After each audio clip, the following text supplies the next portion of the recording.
Hello students, कैसे हैं आप। अपन मैट्रिक्स पढ़ रहे थे, बताओ कैसा चल रहा है, समझ आ रहा है सबको। मैट्रिक्स अच्छे से समझ आ रहा है आपको, बताओ। 12th को लेके ज्यादा लोड तो नहीं ले रहे, ज्यादा टेंशन तो नहीं ले रहे, बोर्ड आपके बिल्कुल नजदीक आ रहे हैं, तो समझ आ रहा है आप सबको। अपन ने मैट्रिक्स पढ़ा है, इनवर्स पढ़ा है, तो आपका क्या रिव्यू है आप एक बार कमेंट करके जरूर बताना कि आपको समझ आ रहा है, कैसे आ रहा है, और कोई डाउट हो, कोई आपको सजेशन हो इम्प्रूवमेंट के लिए, वो भी बताइएगा आप। अपन ने मैट्रिक्स में थ्योरी वाला पोर्शन था, वो अप्रोक्सीमेटली अपन ने कंप्लीट पढ़ लिया है। थ्योरी में अपन ने ऑर्डर ऑफ मैट्रिक्स पढ़ा था, पहले बेसिक मैट्रिक्स पढ़ा था, टाइप्स ऑफ मैट्रिक्स पढ़ा था, मल्टीप्लिकेशन पढ़ा, ट्रांसपोज पढ़ा। लास्ट क्लास में अपन ने क्या पढ़ा था, ट्रांसपोज ऑफ मैट्रिक्स। आज मैं आपके लिए प्रीवियस ईयर के क्वेश्चन लाया तो प्रीवियस ईयर के कुछ क्वेश्चन करेंगे अपन, और आपको बताएंगे कि किस टाइप के क्वेश्चन आपके बोर्ड में पूछते हैं, तो उन क्वेश्चनों को आपको कैसे सॉल्व करना है। दोनों टाइप के लाए, कुछ थ्योरेटिकल है और कुछ क्वेश्चन ऑब्जेक्टिव है, तो दोनों टाइप पढ़ेंगे। दोनों टाइप को अपन कवर करेंगे। तो देखो क्वेश्चन पे आ जाओ। क्वेश्चन दे रखा है बच्चों, क्वेश्चन दे रखा है student, if 3a minus B is equal to 5 0 1 1 and b is equal. देखो एक तो अपने दो टाइप की मैट्रिक्स अपने को गिवन है, दो मैट्रिक्स गिवन है अपने को, 3a माइनस बी ये मैट्रिक्स दे रखी है और b मैट्रिक्स दे रखी है। Then find the value of matrix of a। a अपने से पूछा है, क्या पूछा है बताओ। 3a माइनस बी गिवन है, 3a माइनस बी को कैलकुलेट करके उन्होंने दिया, फिर उसके बाद में b की वैल्यू गिवन है, और अपन से क्या पूछा है बच्चों बताओ, a पूछा, अपन से a पूछ रहा है। तो बताओ आप क्या लिख दो, यहां लिख दो 3a minus B is equal to 5 0 1 1। ये प्रीवियस ईयर यानी कि पहले के जो आपके बोर्ड के एग्जाम हुए हैं, इससे पहले जो एग्जाम हुए उस एग्जाम में ये क्वेश्चन आया हुआ है। तो आपको ध्यान रखना है कि इस टाइप के क्वेश्चन को सॉल्व कैसे करना है। तो समझो, अपने को 3a माइनस बी गिवन है और b भी गिवन है। b कितना गिवन है बताओ, 4 3 2 और 5, 4 3 2 और 5। b कितना गिवन है, 4 3 2 और 5। अब अपन b को b की जगह रखेंगे, तो बताओ 3a माइनस, अब b की वैल्यू यहाँ रख दो, b की वैल्यू को यहाँ सब्स्टिट्यूट कर दो, 4 2 3 5, 4 2 3 और 5। बताओ समझ आ रही बात। और इज इक्वल टू में क्या आ रहा है बताओ, 5 0 1 1। ये अपने पास इक्वेशन गिवन थी, अपने को 3a minus B is equal to matrix given है, तो मैट्रिक्स 5 0 1 1 है, 5 0 1 1 लिख दिया। b की वैल्यू अपने को क्वेश्चन में गिवन है, b की जगह पे मैंने b सब्स्टिट्यूट कर दिया, b की जगह में क्या रख दिया, b रख दिया, और a अपन से उन्होंने पूछा है फाइंड करना a को। तो बताओ अब ये नेगेटिव है, नेगेटिव को अगर उधर राइट हैंड साइड में भेजते हैं, लेफ्ट हैंड साइड से अगर नेगेटिव को राइट हैंड साइड में, तो पॉजिटिव हो जाता है। तो बताओ 3a इज इक्वल टू कितना हो जाएगा, 3a is equal to a, इधर जाके पॉजिटिव हो जाएगा, तो ये तो 5 0 1 1, और इधर जाके पॉजिटिव में क्या आ जाएगा बताओ, 4 3 2 और 5। बताओ यहां तक डाउट है क्या, समझ आ गया। क्या करा मैंने, पहले 3a minus B is equal to matrix लिखा, फिर b की वैल्यू रख दी, और b की वैल्यू रखने के बाद b की वैल्यू नेगेटिव है, अपने को a फाइंड करना है, तो मैंने इसको नेगेटिव को उधर भेज दिया तो पॉजिटिव हो गया, राइट हैंड साइड में भेजा तो क्या हो गया, पॉजिटिव हो गया। यहां तक बात समझ में आ गई आपके। उसके बाद देखो इन दोनों को ऐड कर दो, तो बताओ 3a इज इक्वल टू, इन दोनों को ऐड कर देंगे। अच्छा, एडिशन ऑफ मैट्रिक्स जो अपन ने पढ़ा था टाइप्स ऑफ मैट्रिक्स में, उसमें क्या बताया था मैंने, दो चीजें एडिशन में क्या ध्यान रखनी थी, दो चीजें ध्यान रखनी। एक तो उनका ऑर्डर सेम होना चाहिए, एक सेम जो एलिमेंट है a11 है तो a11 में ऐड होगा, a12 है तो a12 में ऐड होगा। ये दो बातें आपको ध्यान रखनी है, एक तो ऑर्डर सेम होना चाहिए और करस्पॉन्डिंग एलिमेंट यानी कि सेम एलिमेंट में ऐड होगा। ये दो बातें आपकी समझ आ गई। अब देखो 5 को अगर 4 में ऐड करेंगे तो कितना हो जाएगा 9, 0 को 3 में ऐड करेंगे तो 3, 1 को 2 में ऐड करेंगे 3, 1 को 5 में ऐड करेंगे तो 6। बताओ इसमें कोई डाउट है क्या। करस्पॉन्डिंग एलिमेंट 5 प्लस 4 कितना हो गया 9, इधर कितना हो 0 प्लस 3 करेंगे तो कितना हो जाएगा 3, फिर 1 प्लस 2 करेंगे 3, 1 प्लस 5 करेंगे 6। बताओ बात समझ में आ गई, यहाँ तक कोई डाउट नहीं है। उसके बाद में अपने को a फाइंड करना है, तो a फाइंड करना है तो अपन क्या करेंगे 3 का डिवाइड कर देंगे, एवरी एलिमेंट में क्या करेंगे 3 से डिवाइड कर देंगे, तो ये तो हो जाएगा 3 1 1 और 2। बताओ समझ आ गया आपके, ये वाली बात आपके सबके समझ में आई कि नहीं आई, ये बताओ। ये वाली बात समझ में आएगी। a अपने को फाइंड करना, क्या पूछा था उन्होंने, मैट्रिक्स a फाइंड करो, मैट्रिक्स a पूछा था, तो a पूछा था, तो a अपना कितना आ गया आंसर 3 1 1 2। बताओ किसी को डाउट है क्या, बताओ किसी को डाउट है क्या, समझ में आया सबके। इस टाइप से आपके क्वेश्चन आएंगे, ये बोर्ड में आया हुआ क्वेश्चन है आपके, और इजीली आप इसको सॉल्व कर सकते हैं। ऑब्जेक्टिव क्वेश्चन भी बन सकता है, ये ऑब्जेक्टिव में होगा तो ये ऑप्शन में दे देगा, आप सॉल्व करो, उसके बाद ऑप्शन से टिक कर, समझ गए। दूसरा तरीका क्या है, सपोज करो ये ऑब्जेक्टिव क्वेश्चन है और आपके बोर्ड में आ गया, तो आप क्या करो, आप इसको इस तरीके से कर सकते थे कि यहां से ऑप्शन से ए उठाओ, बी उठाओ और इसमें रख दो। जो इक्वेशन दे रखी है ना, ए और बी की वैल्यू, ए ऑप्शन से ले लो और बी अपने को क्वेश्चन में गिवन है, दोनों को यहाँ रख दो, सॉल्व करो, तो अगर ये आ रहा है तो इसका मतलब ए वो ऑप्शन सही है। तो दो तरीके हैं, यहाँ तो बी की वैल्यू रख के सिंप्लीफाई करके सॉल्व करो, यहाँ ऑप्शन से ए की वैल्यू क्वेश्चन में रख दो, ऑप्शन से वैल्यू यहाँ रख दो, तो भी अगर आपके ये बन जाता है, इसका मतलब वो ऑप्शन सही है आपका। तो दोनों मेथड से आप कर सकते हैं। समझ गए इस क्वेश्चन को? कोई डाउट हो तो आप बेफिक्र होकर बता दीजिए, ठीक है। अब नेक्स्ट क्वेश्चन पे आ जाते हैं। ये क्वेश्चन आपके पेपर में आया हुआ है, पूछा हुआ क्वेश्चन है, तो आपको ध्यान रखना है कि इस टाइप के क्वेश्चन को कैसे सॉल्व करना है। मैंने बिल्कुल बेसिक से इजी तरीके से बताया, आई थिंक सबको समझ में आ गया होगा। नेक्स्ट क्वेश्चन पे आ जाओ, इस क्वेश्चन को सॉल्व करो। इस क्वेश्चन को कैसे सॉल्व करना है, अगर आपको ऐसा लगता है स्टूडेंट, आपको ऐसा लगता है कि आप खुद कर सकते हैं, तो आपको वीडियो को पॉज करना है और खुद सेल्फ से सॉल्व करना है, फिर वापस उसको कंटिन्यू कर दो। समझ गए? और नहीं तो मैं बता ही रहा हूं। तो देखो ये लिख दिया मैंने 2 को अपन यहाँ अंदर मल्टीप्लाई करते हैं। यहाँ पहले मैं इक्वेशन लिख देता हूं 1 3 0 x और इधर कितना दे रखा है प्लस, अपने को दिया यहाँ y 0 1 2 इज इक्वल टू दे दिया अपने पास 5 6 1 और 8, ये दे दिया। ये अपने को क्वेश्चन में गिवन है। अब बताओ 2 को अगर हम मल्टीप्लाई करेंगे तो कितना हो जाएगा 2 6 0 और 2x और प्लस इधर क्या लिखेंगे बताओ y 0 1 2 इज इक्वल टू, ये कितना हो जाएगा बताओ 5 6 1 और 8। यहां तक किसी को डाउट है क्या बताओ? 2 को मैंने क्या करा, 2 ये जो बाहर बैठा रहता है, अच्छा मैट्रिक्स में ध्यान रखना, जब भी कांस्टेंट का मल्टीप्लाई करते हैं इसको बोलते हैं स्केलर मल्टीप्लिकेशन। ये एवरी एलिमेंट से मल्टीप्लाई होता है, जितने एलिमेंट अपने को मैट्रिक्स में गिवन है सबसे मल्टीप्लाई होगा। 2 क्या होगा बताओ? सबसे मल्टीप्लाई होगा, तो सभी से मल्टीप्लाई करना आपको। तो 2 को मैंने 1 से किया, 3 से किया, 0 से किया, x से किया। समझ गए? तो 1 से किया तो कितना आया 2, 3 से किया तो 2 इंटू 3 कितना हो गया 6, 0 से किया तो 2 और x से किया तो 2x। यहां तक कोई डाउट है क्या? समझ आ गया सबके? फिर देखो y 0 1 2 लिख दिया। अब इन दोनों को ऐड करना है, तो बताओ 2 को y में ऐड करो। जब आपको इक्वल मैट्रिक्स में दो मैट्रिक्स को इक्वल करना है, तो जो कंपैरिजन करते हैं तो क्रॉसपॉन्डिंग एलिमेंट जो होते हैं उनको कंपेयर करना है। ये आपको ध्यान रखना है। इस टाइप के क्वेश्चन मल्टीपल टाइम पूछे गए, पेपर में बार बार ऐसे क्वेश्चन आते हैं। तो यहां से 2 लेना है, यहां से y लेना है, यहां से 5 लेना है, क्रॉसपॉन्डिंग एलिमेंट यानी कि 1 1 1 1 वाले, ठीक है। a11 है, ये भी a11 है, ये भी a11 है। तो बताओ 2 plus y is equal to 5 है, तो y इज इक्वल टू कितना आ जाएगा बताओ 5 माइनस 2 यानी कि कितना आया 3, यानी कि y इज इक्वल टू कितना आ गया 3, y इज इक्वल टू 3 आता है। बात समझ में आ गई? y इज इक्वल टू 3 है, ये बात समझ में आ गई आपके? उसके बाद देखो, उसके बाद में x वाला निकालना, अपने को दो ही वैल्यू निकालनी है। यहाँ पे क्या पूछा है x माइनस वाई, तो अपने को एक तो x मालूम होना चाहिए, एक y। अब x y तो आ ही गया, अब x निकाल लेते। तो ये क्रॉसपॉन्डिंग एलिमेंट को अपने को इक्वल करना है, तो ये कितना हो जाएगा 2x plus 2 is equal to 8, तो 2x इज इक्वल टू 6, तो x इज इक्वल टू कितना हो जाएगा बताओ, x इज इक्वल टू कितना हो जाएगा 3, x इज इक्वल टू कितना हो जाएगा 3।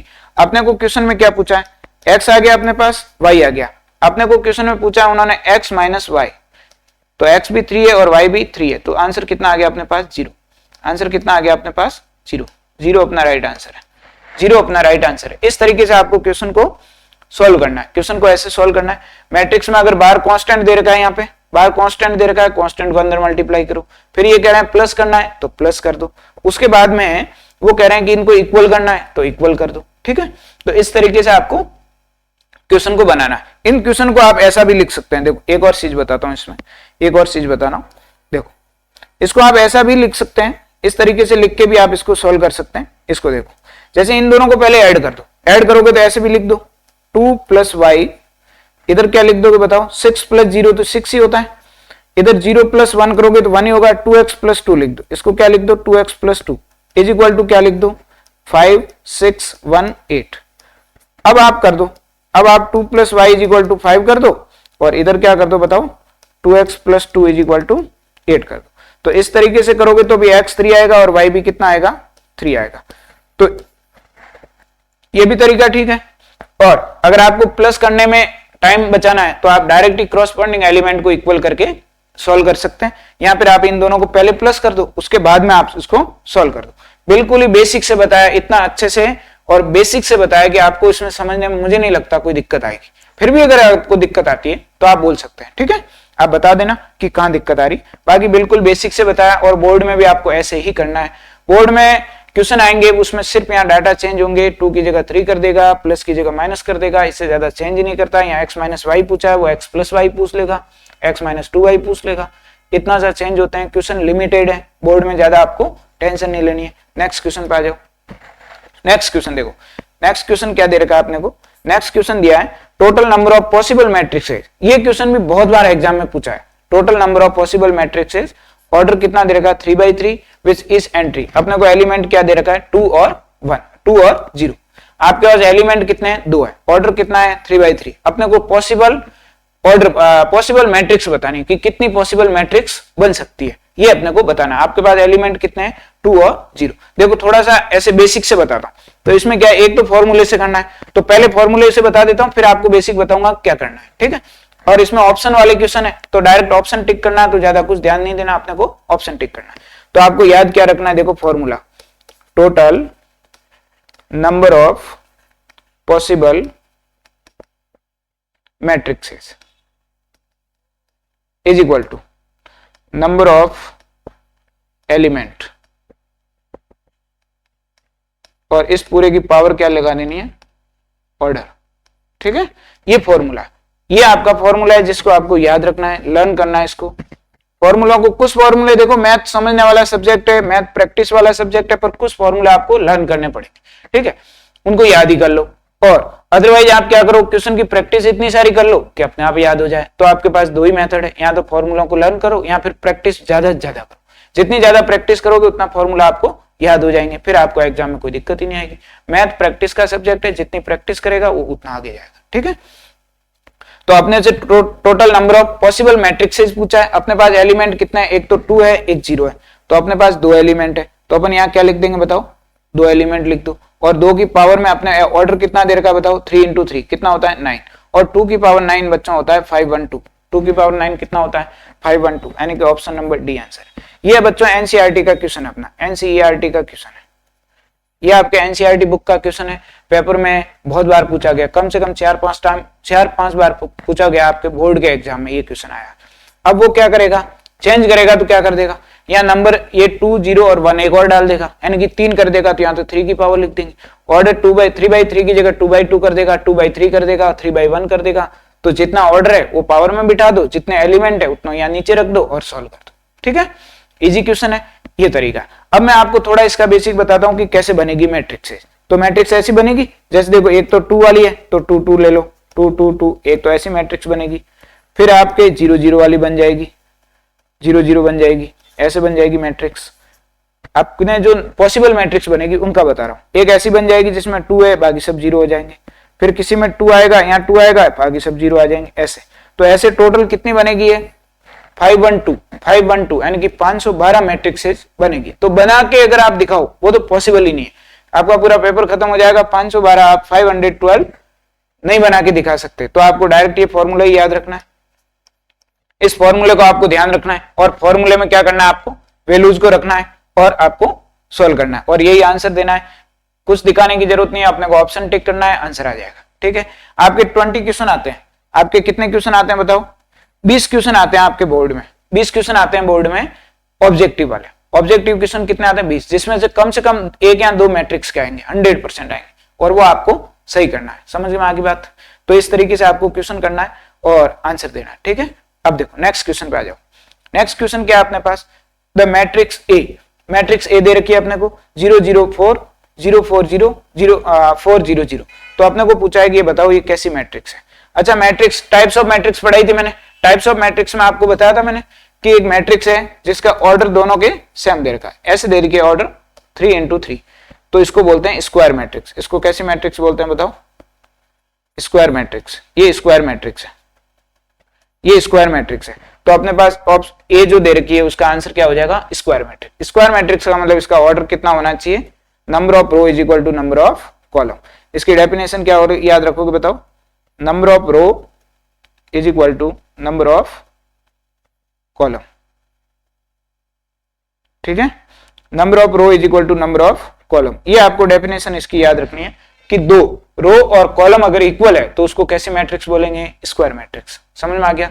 डायगोनल मैट्रिक्स में ऐसे होता है, अगर ये 4 4 अगर इधर से आ जाते, ऐसे हो जाती ना, ऐसी, तो इसको डायगोनल मैट्रिक्स भी बोल सकते हैं, स्क्वायर मैट्रिक्स भी बोल सकते हैं। बट स्क्वायर मैट्रिक्स के लिए मस्ट है कि उसके ऑर्डर क्या होने चाहिए, नंबर ऑफ रो और नंबर ऑफ कॉलम क्या होने चाहिए? सेम होने चाहिए। इसको ऐसे भी लिख सकते हैं कि सपोज करो कि 2x2 ऑर्डर की है, इसको भी क्या बोलोगे? Square matrix. जैसे आपने 0 0 लिख दिया, 1 1 लिख दिया, ये भी स्क्वायर मैट्रिक्स है।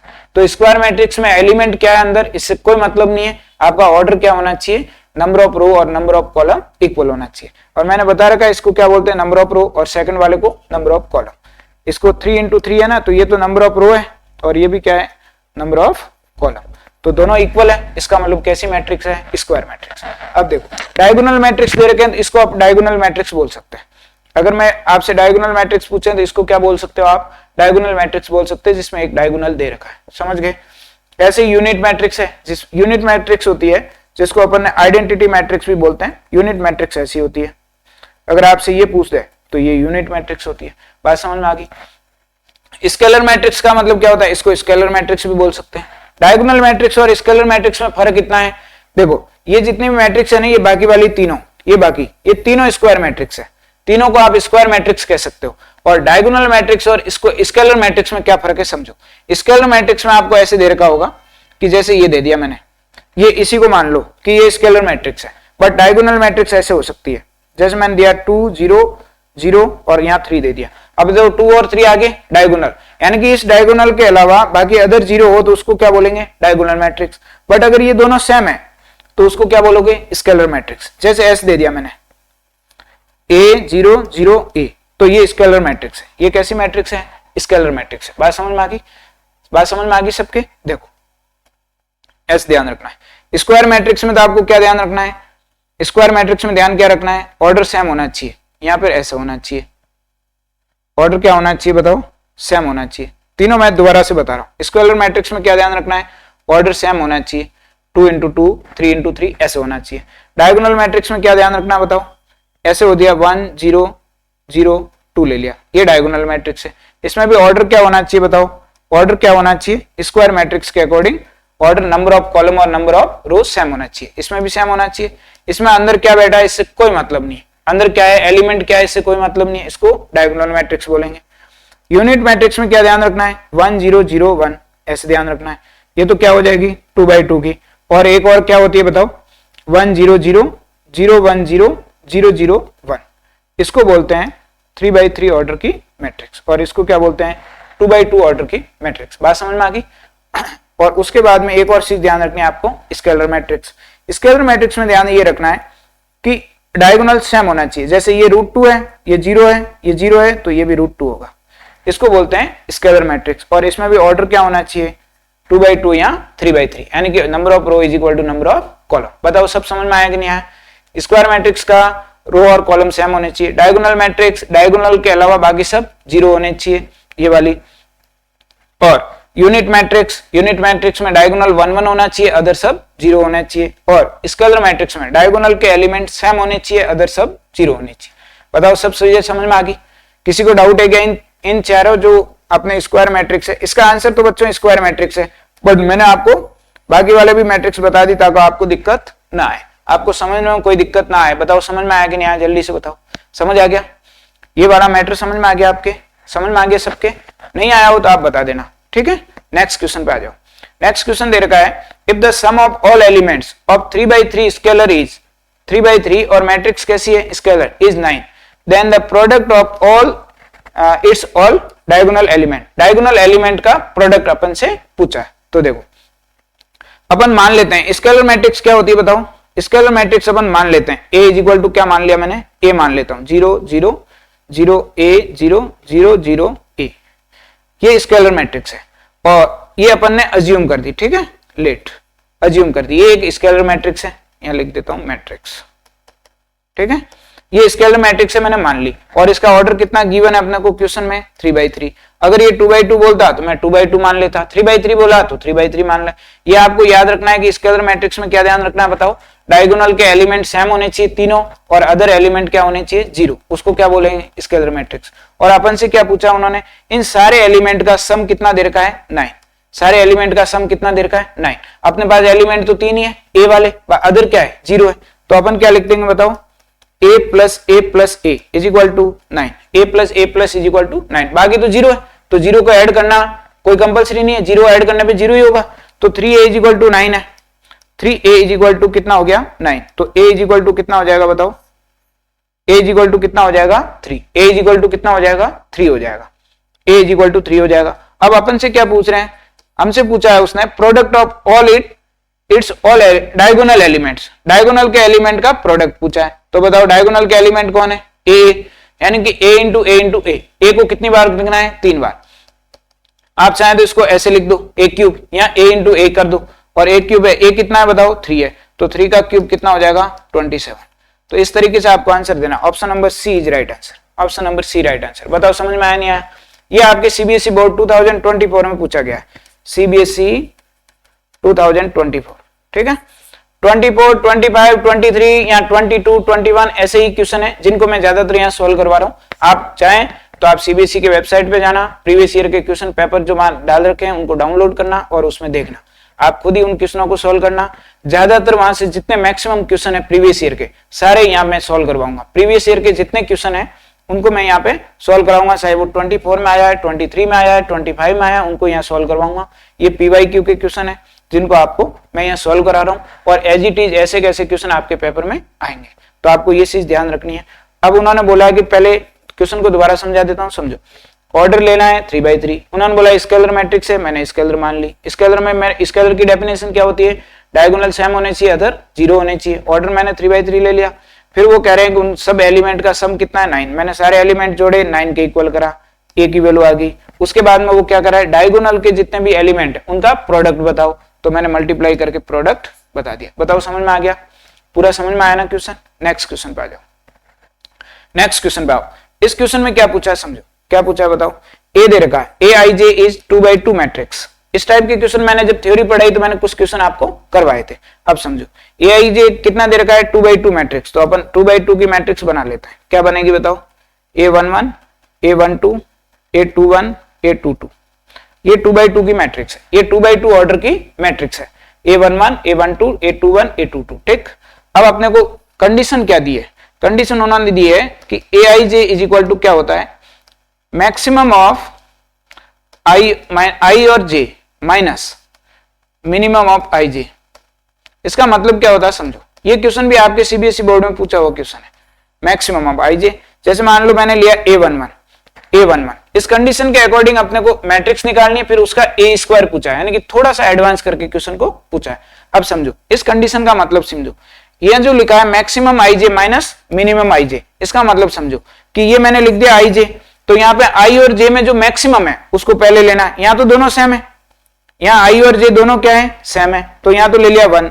फिर इसमें मिनिमम दोनों सेम है, तो इसमें भी क्या ले लूंगा 1, तो आंसर कितना आ जाएगा बताओ 0। फिर देखो 1 2, यहां से समझना। अब बताओ 1 और 2 में जो मैक्सिमम है वो लेना है पहले, और जो मिनिमम है उसको बाद में लेना है। तो i और j, ये i है और ये j है, तो मैक्सिमम कौन है 2 है, तो 2 माइनस मिनिमम कौन है 1, इस हिसाब से 1 आ गया। उसके बाद देखो 2 1 है, 2 1 है, तो 2 और 1 में मैक्सिमम कौन है 2 है, मिनिमम कौन है 1 है, तो 2 माइनस 1, तो कितना हो जाएगा 1। फिर ऐसे ही अपने को लेना है नेक्स्ट, a 2 2 है, a कितना है 2 2 है, तो 2 2 में से मैक्सिमम और मिनिमम तो दोनों इक्वल है, तो 2 माइनस 2 ले लो, तो 2 माइनस 2 कितना हो जाएगा 0। अब बताओ अपने पास मैट्रिक्स क्या निकल के आई, a 1 1 की वैल्यू कितनी है बताओ 0, 1 2 की वैल्यू कितनी 1, 2 1 की 1 और 2 2 की 0, इसको बोलते हैं a। इसको क्या बोलते हैं मैट्रिक्स a, मैट्रिक्स a। समझ में आ गया। अपन से उन्होंने हमसे क्या पूछा है, हमसे a स्क्वायर पूछा है, हमसे a स्क्वायर की वैल्यू पूछी है। अगर a की वैल्यू पूछते तो यही आंसर देना, आपको जल्दबाजी नहीं करनी है। ऑप्शन में देखो बी ऑप्शन में ये वैल्यू पड़ी है, अगर आप वहां एग्जाम में बैठे हैं, आपके प्रेशर है, एग्जाम का प्रेशर होता ही है, तो आपको जल्दबाजी करके ये ऑप्शन नंबर बी नहीं लगाना है, ठीक है। ये बात ध्यान रखनी है, ऑप्शन बी यहाँ पे अवेलेबल है, एग्जामिनर ने जानबूझ के ऐसा आंसर डाल रखा है, बट आपको ध्यान रखना है। आपको क्या पूछा उन्होंने बताओ ए स्क्वायर, तो ए स्क्वायर कैसे फाइंड करेंगे बताओ। ए स्क्वायर फाइंड करने के लिए ए डॉट ए निकालेंगे। ए डॉट ए मैंने मल्टीप्लीकेशन ऑफ मैट्रिक्स सिखाया था आपको, दो मैट्रिक्स का मल्टीप्लीकेशन अपन ने अलग से एक लेक्चर बना के समझाया था आपको। तो यहां लिख दो 0 1 0 0, एक सेकेंड, यहां पे आएगा 1, यहाँ पे कितना आएगा 1 0 0 1 1 0, ये मैट्रिक्स है, ये दो ए है, दोनों को मल्टीप्लाई करना है। बताओ इसको इधर चलना है फिर इधर चलना है, ऐसे मल्टीप्लाई करना सिखाया था मैंने आपको। 0 को 0 से मल्टीप्लाई करोगे तो बताओ ए स्क्वायर इज इक्वल टू कितना आ जाएगा, 0 को 0 से मल्टीप्लाई करोगे तो 0, फिर इधर 0 के बाद कौन लेना है 1, और इधर 0 के बाद 1, तो फिर यहाँ क्या आ जाएगा 1, 0 इंटू 0 0, 1 इंटू 1 1, फिर देखो 0 को किससे करना है 1 से, 0 को 1 से, तो बताओ 0 इंटू 1 करेंगे तो 0, 1 इंटू 0 करेंगे तो 0, फिर उसके बाद में सेकंड रो लेनी है, पहले फर्स्ट रो का फर्स्ट कॉलम और सेकंड कॉलम से, फिर सेकंड रो लेनी है, सेकंड रो का फर्स्ट कॉलम और सेकंड कॉलम से। तो बताओ सेकंड रो का फर्स्ट कॉलम से जब करूंगा तो कितना आ जाएगा बताओ, 0, 1 का 0 से किया 0, 0 का 1 से किया तो 0, फिर 1 का 1 से किया तो 1, फिर 1 का 0 का 0 से किया तो 0। यहां तक बताओ किसी को डाउट है क्या? उसके बाद देखो ए स्क्वायर, 0 और 1 ऐड करोगे तो कितना हो जाएगा 1 0 0 1, ये आ जाएगा आपका आंसर, ये आपका आंसर आ जाएगा। अब देखो ये 0 हो गया, ये 1 हो गया, ये आपका आंसर है, ये आपका फाइनल आंसर है। Option number C, option number C is right answer, option number C right answer, ये आपका फाइनल आंसर है। अपन से क्या पूछा था उन्होंने, ए स्क्वायर पूछा। बताओ बात समझ में आई कि नहीं आई? क्वेश्चन समझ में आया सबके? क्वेश्चन सबके समझ में आया? जल्दी से बताओ। इस टाइप से बच्चों आपको सॉल्व करना है, आराम से पढ़ना है मैट्रिक्स को। जितने प्रीवियस ईयर में जितने टाइप के क्वेश्चन बनते हैं उन सारे टाइप को मैं कवर कराऊंगा, बिल्कुल इजी तरीके से, बेसिक मेथड से, जितना इजी वे में आप कर सकते हैं सॉल्व उस तरीके से बताऊंगा।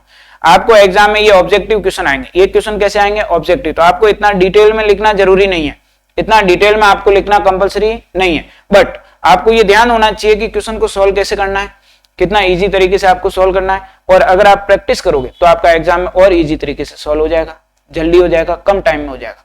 बट अगर ऑब्जेक्टिव क्वेश्चन आए तो ये सब लिखने की तो जरूरत है ही नहीं, आपको ऑप्शन टिक करना है। बट यही क्वेश्चन अगर सब्जेक्टिव में आ जाए तो आपको इस तरीके से लिखना है। मैं बोर्ड के स्टूडेंट को ही पढ़ाता हूं तो उनको मैंने किस टाइप से लिखना है, प्रीवियस ईयर के पेपर में किस टाइप के क्वेश्चन आ रहे हैं, मैं स्टडी करता हूं, प्रीवियस ईयर के पेपरों को डाउनलोड करता हूं, उनमें देखता हूं कौन कौन से पेपर में किस किस टाइप से क्वेश्चन आए, उन क्वेश्चनों को मैं वापस से आपको यहाँ पे सॉल्व करवाता हूँ। उनमें से देखता हूँ कौन से मल्टीपल रिपीट हो रहे हैं, कौन से क्वेश्चन आपके पेपर में फिर बन सकते हैं, तो उन क्वेश्चनों को यहाँ पढ़ रहे हैं। ऐसे ही क्वेश्चन आपके बोर्ड के एग्जाम में पूछे जाएंगे, ठीक है। तो इन क्वेश्चनों की आपको अच्छे से प्रैक्टिस करनी है, समझना है इनको क्वेश्चनों को, और इसी टाइप के क्वेश्चन आपको एनसीईआरटी और आरडी शर्मा से प्रैक्टिस करनी है। कुछ क्वेश्चन यहाँ पे आरडी शर्मा से मैंने देखे हैं, उसमें और एनसीईआरटी में भी देखे हैं, और फिर प्रीवियस ईयर के पेपर में देखे हैं। उस हिसाब से मैं अच्छे बढ़िया क्वेश्चन है जो आपके हेल्पफुल होंगे बोर्ड में, उन क्वेश्चनों को मैं यहाँ पे सॉल्व करा रहा हूँ। तो क्वेश्चन के रिगार्डिंग आपको कोई भी अपने मन में शंका नहीं रखनी है, बहुत अच्छे और बढ़िया क्वेश्चन यहाँ पे अपन सॉल्व कर रहे हैं। इसमें और क्वेश्चन करेंगे मैट्रिक्स में, और जो प्रीवियस ईयर में क्वेश्चन आए हैं, लास्ट एग्जाम में जो क्वेश्चन आए वो नेक्स्ट क्लास में अपन और सॉल्व करेंगे। तो मैट्रिक्स में भी और प्रैक्टिस करेंगे। ये प्रीवियस ईयर के क्वेश्चन थे जो आपके 24, 25, 23 या 22 उन एग्जामों में पूछे गए हैं। आप चाहें तो आप सीबीएसई के वेबसाइट में जाके पेपर डाउनलोड करके वहां पे चेक कर सकते हैं, आप खुद सॉल्व करें। नहीं आए तो यहाँ देखना ही है आपको, ठीक है बच्चों। तो आज के लिए इतना ही, सभी को बाय।